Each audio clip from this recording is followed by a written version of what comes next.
This is the 7th week of the John Otters Holiday programs, losing fat while gaining strength and muscles.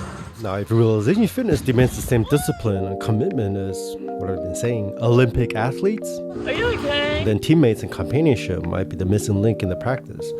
Training alone is sometimes a necessary phase, a way of renouncing the conditions of the world. But to go further, one must eventually renounce from renunciation itself and re-enter the world. Because so many times people just substantialize and reify renunciation into a thing. Now they become attached to non-attachment.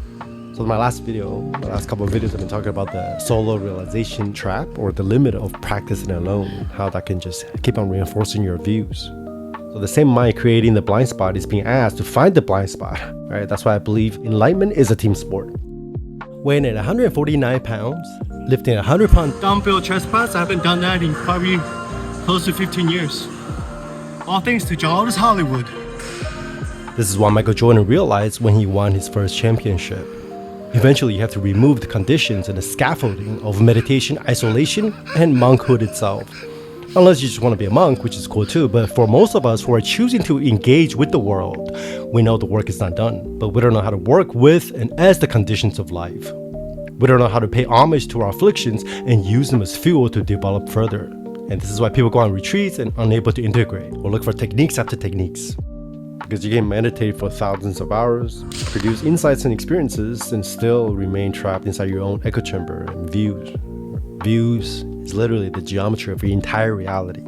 It's not just beliefs, concepts, or identities, or even worldviews. This trickles down from views. What if practicing alone is an exit strategy for you to avoid being seen, being measured, as a way for you to ignore certain aspects of yourself so that you can unconsciously but voluntarily reinforce your karmic patterns?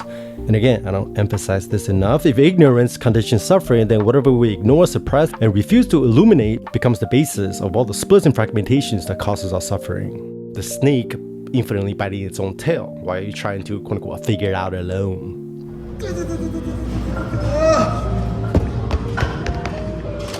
We just finished like a public practice week, and then the three themes that we really touched on is 3 ways that you might be avoiding reality or yourself or your emotions or afflictions, whatever the case may be. 3 ways that you are subtly like bypassing them or avoiding them using spiritual practices. Yeah. The first one is okay. What are they? Yeah. I'm getting into it. The first one is the insistency, which is demanding reality to be a certain way. Like what this can include a bunch of stuff, like what awakening should look like, what this or that practice should lead to, right? And I'll break it down a little bit further, but I just want to just go over the 3 things. Yeah, and the second one is distancing. It's like creating a distance between, let's say, your being and what you think the practice should give you. So all 3 are actually interrelated. Another example is like creating a witness, right? If you're doing vipassana mindfulness and you're creating a witness, and a lot of times we're actually creating or reinforcing that separation between subject and object, the observer and the observed. Yeah, so that's distancing, and there's a very subtle form of resistance there, right? And the third one is fading. The fading is something like clinging on to surrendering or letting go. Or when you have a cessation, if you don't have the right view, cessation can be a form of avoiding, actually. You're fading into like a cessation. You're fading into like the spaciousness of awareness, for example. That's another one, right?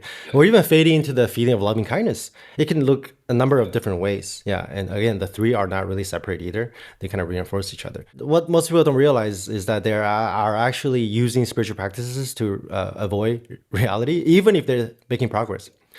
Under that context, right? Let's say if I just become a really good Vipassanalizer, under that context, it seems like I'm making progress. But then if you continuously reinforce the observer, which can bring you clarity and peace for a little bit, right? But then when shit hits the fan, when you go on to modern life and when there's chaos, it's going to be a form of resistance or avoidance if you just keep trying to like cultivate, trying to like, oh, I just got to observe everything, right? I just want to see through every speck of like the particle. Yeah, exactly. Yeah, you're pulling away from life. Life wants you to go into it. Where life wants you to go into it. Yeah, exactly. But that's so a lot of people hear this will be like, oh, then I don't need to practice. That's another extreme view, right? It's not because the practices are inherently wrong. It's just that without the right view, which then leads to right effort, those practices, even the progress that you're making from them, can quietly turn into strategies for escape. Like as you further reinforce the afflictions and conditionings that got you stuck in samsara in the first place.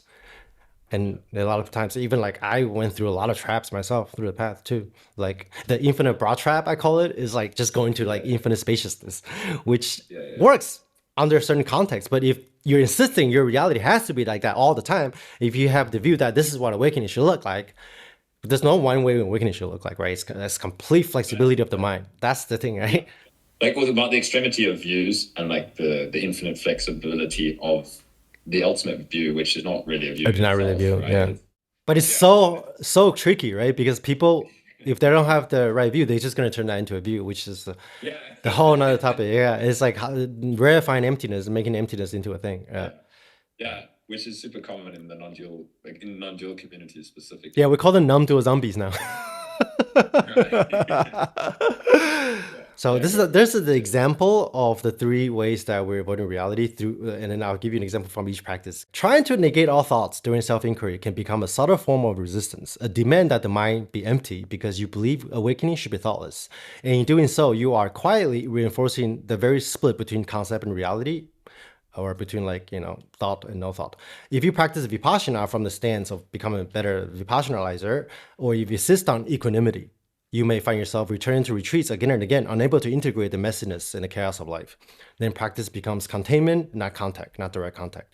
Even the I amness or the awareness of awareness practice or do nothing meditation can turn into a refuge, a way to hide in the vast spaciousness while avoiding the intimacy of emotions, for example. You rest as the infinite, but you lose touch with the finite. And this is the trap of the infinite brass. What's needed is further refinement to see that the infinite does not replace the finite, but co-arise with it. And even awareness itself is empty of inherent existence. The insistence on oneness is still a product of view, still conditioned. And that non-separation includes separation. The practice of metta or loving kindness can make you insist on purity and how everything is love and light without seeing how unconditional love is inclusive of both love and hate, purity and impurity, and that non-separation includes separation. And yet, practice is not the problem. Practice is necessary stepping stones, but it must be seen clearly, investigated down to its ontological roots until all practices self-invalidate. Once you cross that river, the boat must be put down, and then something shifts. These very exit strategies no longer function as escape routes. They become the instantaneous entry into the direct contact with reality. That was the material, the practice of the last mini bootcamp. Starting next week, on August 17th to the 21st, the Contemplative CrossFit is offering another mini bootcamp, an open gym that simulates the 90-day bootcamp. So instead of talking about exit strategies, this time we are going to investigate entrances. Here's the flip. The ultimate entry isn't another technique, but companionship and camaraderie itself. The mini bootcamp is free to the public. Registration link in the description. So come as you are and bring out all your afflictions, bro, and let's train. You need a spotter or a teammates or coaches to point out your blind spots. You can't ask to train a football player or an Olympic athlete alone, can you? You can't learn the violin alone, can you? So the theme of flipping the karma of solo practice into training like an Olympian also inspired me and Gibi to hire back my old coach John Otis Hollywood from 12 years ago. But this time around, it's completely effortless because of all the yogic skills and realization fitness gains I've accumulated over the last 10 years. There is no resistance at all there, no suffering, no insistency on what my physique should look like, no craving to over or undereat. The more karma you exhaust, the better your fitness because you free up so much more energy source wasted on maintaining illusions. See, fitness is not a thing. It's the way you frequency a ref match with reality so precisely that you fit so completely and so tightly into an as reality that there's absolutely no gap, no distance. It still fits like a glove. When you cease, none of your karma leaks.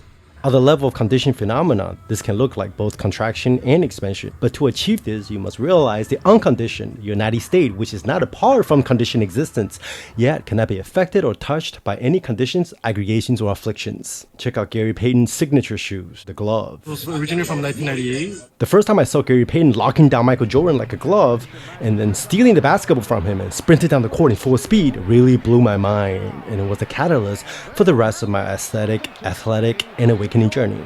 Ever since I was a kid, I was obsessed with speed and explosiveness, and I've always wanted to become a cheetah. And Gary Payton was one of the only beings that came closest to embodying a speedy predator on the basketball court.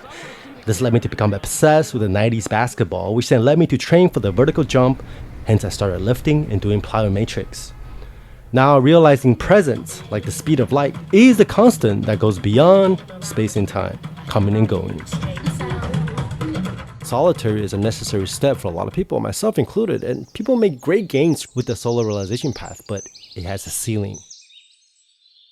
What if you wasted years going at it alone, spinning in circles like someone repeating the same workout program without making gains? John Otis Hollywood told me that the best program is the ones that you haven't tried because your muscles haven't adapted to that new stimuli, and this is what reconditioning and repatterning your karmas is all about. What worked in the past might no longer move you forward. It may be the very thing that's keeping you stuck, but it doesn't have to be that way, does it? Not if you reclaim every aspect of your being and flip karma to dharma.